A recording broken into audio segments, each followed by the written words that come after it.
Can y'all hear me now? I can. All right.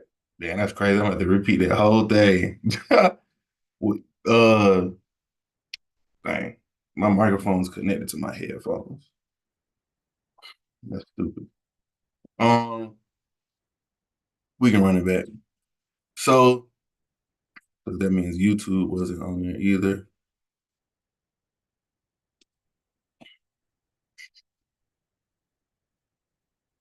Well, Hebrews chapter 10, 35 to 36. Do not throw away your confidence. It will be richly rewarded. You need to persevere so that when you have done the will of God, you will receive what He has promised. Basically, just talking about how it's so important to keep our confidence, be steadfast in what we're trying to do and what we're trying to execute with the will of God. We got to do that. Um, our confidence is so important, and it allows us to overcome a lot of difficult situations, right? And that can be anything that we're going through, whether it's in business, in our personal lives, and every aspect in our lives is it can this can affect us when we have to persevere, right, through difficult times. A lot of people in the Bible, I don't think there's one person in the Bible that we know of who was mentioned who didn't have to persevere. And then that's why they got a story in the Bible. That's why we know them, right?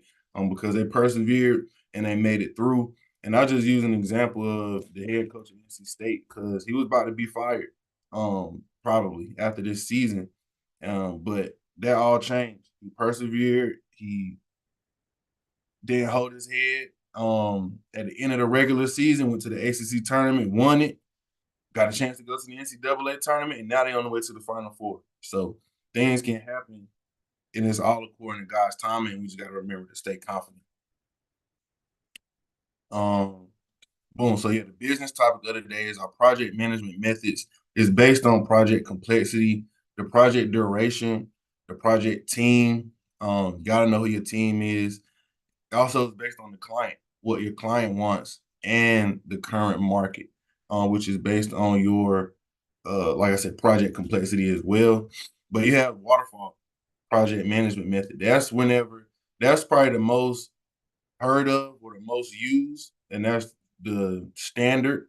It's basically you iron out all the project details in the beginning. You get all the deliverables that's needed, and you execute on it. The thing that uses the waterfall um, project is like a real estate development project. You got to establish everything at the beginning, and then you have to follow that plan to a T to execute on the final mission. But all projects don't necessarily need to follow that route, and then that's where we get into agile project management. That's where we have that's when you're working on a project, you have a few of the deliverables, and then you get kind of a quick scope, a quick uh, outlook on what you want it to look like. You work towards it.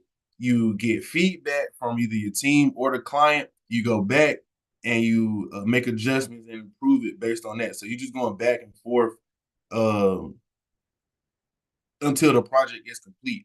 And that this type of project management is used highly in the software industry. So if you think about, if you ever heard of beta testing, when there's a new app that rolls out, they are doing different things to make sure that, or to get the highest response rate, or they're trying to do it to see what they need to include. And they do this a lot with clients. So if you're gonna go get a custom software created, they're gonna be using the agile project management method because they're gonna say, okay, overall, what you want your app to do. You're gonna tell them, and then they're gonna say, okay, what kind of stuff do you want to include in it? Right? You'll tell them, and then they'll bring back like the first iteration, and then you be like, okay, I don't like this color, I don't like the shape of this button, I don't like this, I don't like, okay, boom, take it back. Okay, what else do you want to do? What's the next? Like what kind of functionality and all of that. So it's back and forth, a lot of back and forth. But that's another type of project management, and it works a lot in various industries. And you got to choose it. You got to understand. Kanban is a form of agile project management, but is a lot more visual. And this is whenever you're working like in a physical place with the team, is more so you have a board, whether that's well, yeah, basically like a board, and you have the project is up there, and you have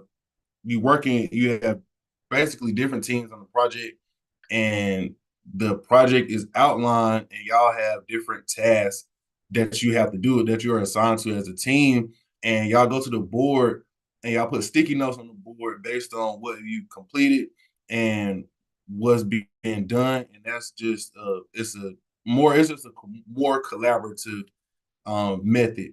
And you're working really, instead of working in silos, you're working as a team together, and you communicate a lot more. Like roughly like 1 or 2 times a day, where you're with your team the whole day, but as a whole project team, y'all gonna communicate maybe like once or twice, like have a team meeting once or twice a day. So it's just a lot more communication that's involved into it.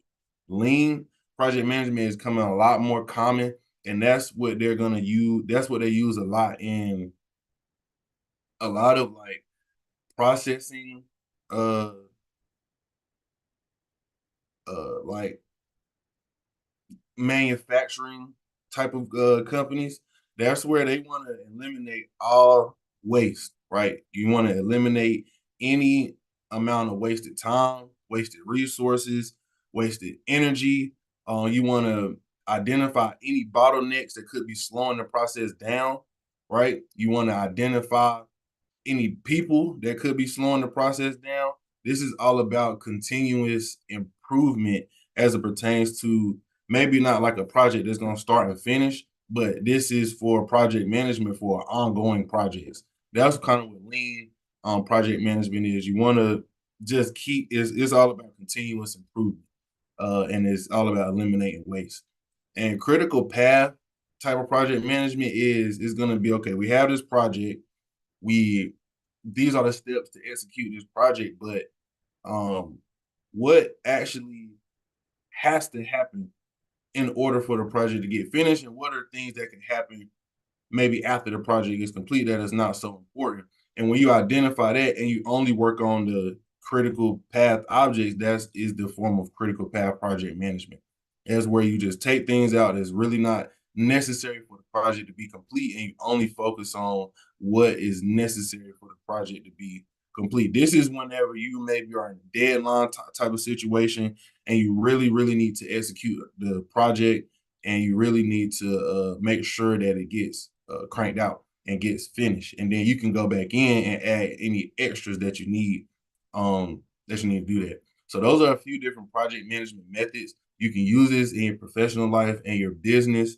It'll help you out to know how to really understand how to manage different types of projects, because we all have different types of projects that happen in our workplace and in our business. Everything isn't the same type of project, and everything in our business really is a project. And we got to start looking at stuff like that instead of just letting it be whatever it is.